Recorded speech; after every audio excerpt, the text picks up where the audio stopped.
the food.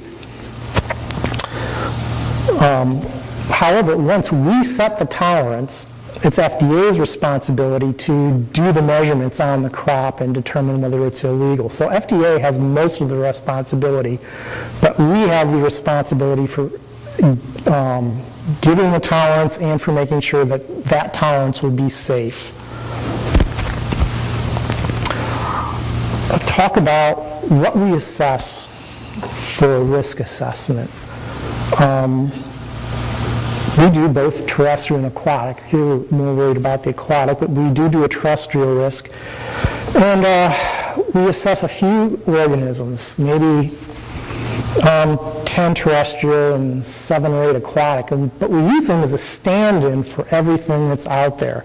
So we do a mouse and we do a couple of birds. We look at bees. Bees stand in for all the insects. And we do plants.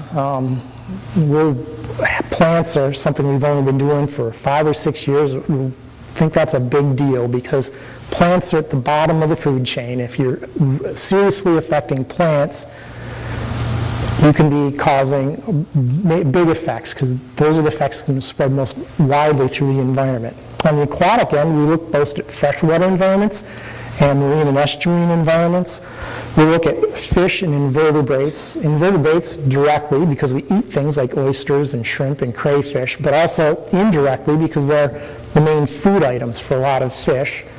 And for the same reason, we're looking for plants at terrestrial, we're looking in aquatic. Aquatic, we look both at algae and at the macrophytes, which would be the meadow grasses and cattails and things like that.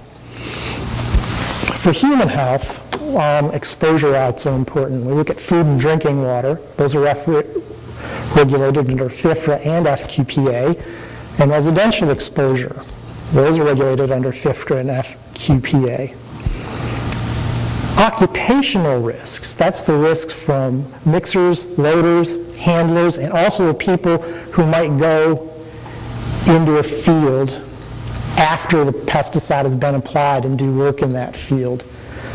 They are only regulated under FIFRA, and they get the risk-benefit balancing. The reasonable certainty of no harm standard doesn't apply to occupational.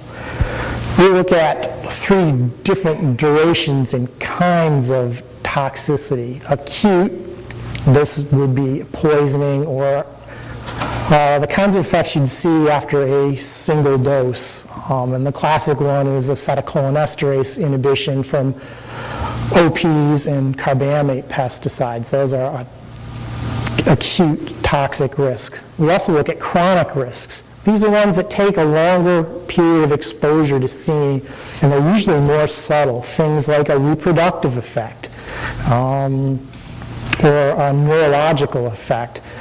These studies are actually pretty expensive and they take a while to do. And the last one, of course, is carcinogenicity. We look at cancer.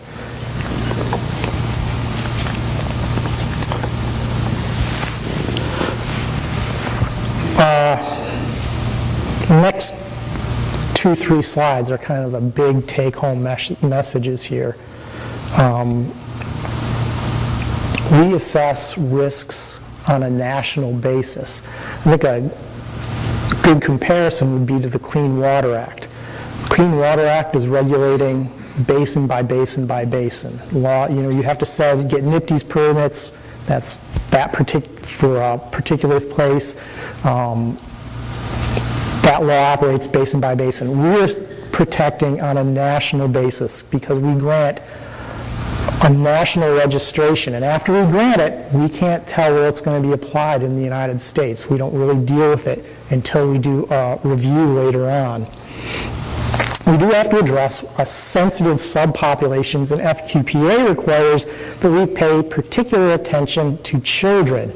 And in fact, so much so that there's this 10x safety factor that is on there to begin with, and then enough data has to be present to show that there is no special risk to children before we can remove it. So there has to be evidence, essentially, that the toxicity and exposure is the same for children as it is for adults before we can remove the FQPA safety factor. However, benefits, while we do these national, and it's still national, benefits are assessed crop by crop by crop, or use pattern by use pattern. For instance, we'd assess a termiticide use separately from our lawn pest control use, even if they were used on the same house, because the benefits accrue differently for the termiticide use than they would from the home lawn use. So if we're doing the benefits crop by crop or use by use, risk-benefit balancing basically gets done on a crop by crop and use by use basis. And in my example, I'm going to show how that comes to operate. This is the big message. This is how we do business.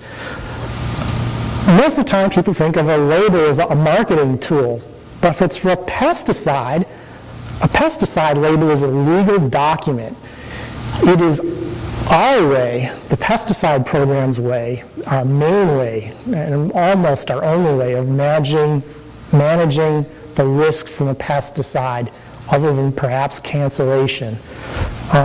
So the kinds of things we put on the label, where we put them, and how we put them are how we control risk. So our big message is you need to follow the label, because that's how we're controlling risk. And if we can't keep people using the chemical, using the pesticide, according to the label, then we can't manage the risk.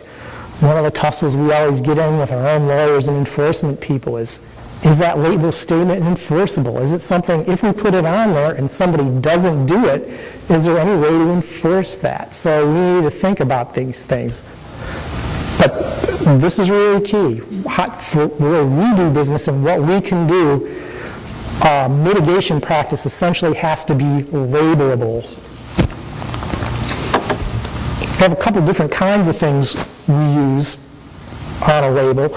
Advisory statements, these aren't things you have to do, but basically are informational, let the user know that there might be a risk from using it. Some examples would be, this product is toxic to fish and wildlife, or this product can contaminate water through spray applications. It doesn't say you can apply it as a spray, but you need to be aware that if you use it as a spray, it could get into water. That's as opposed to a restriction. A restriction example would be, do not use where water will flow into potential sources of drinking water. This is a restriction. If you're upstream of a drinking water facility, you can't use the pesticide. So that's a restriction, and much stronger.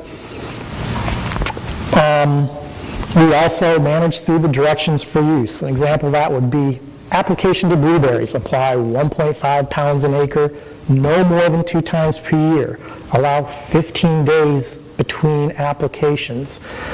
So here we can control the amount of pesticide applied at a single time, or the amount that's applied through the season, how frequently it's applied. And all of these are ways that we can control how much is in the environment and when it's in the environment. Directions for use can also include things about what pests it can be applied to, where you can apply, and application methods.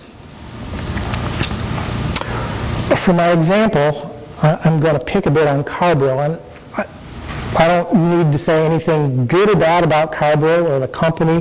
The reason I picked it is it's a great example of the range of things that you can do, or that we can do, to manage the risks of a pesticide. And also, carbaryl is a really common residential and home use pesticide, so it makes a nice example for that.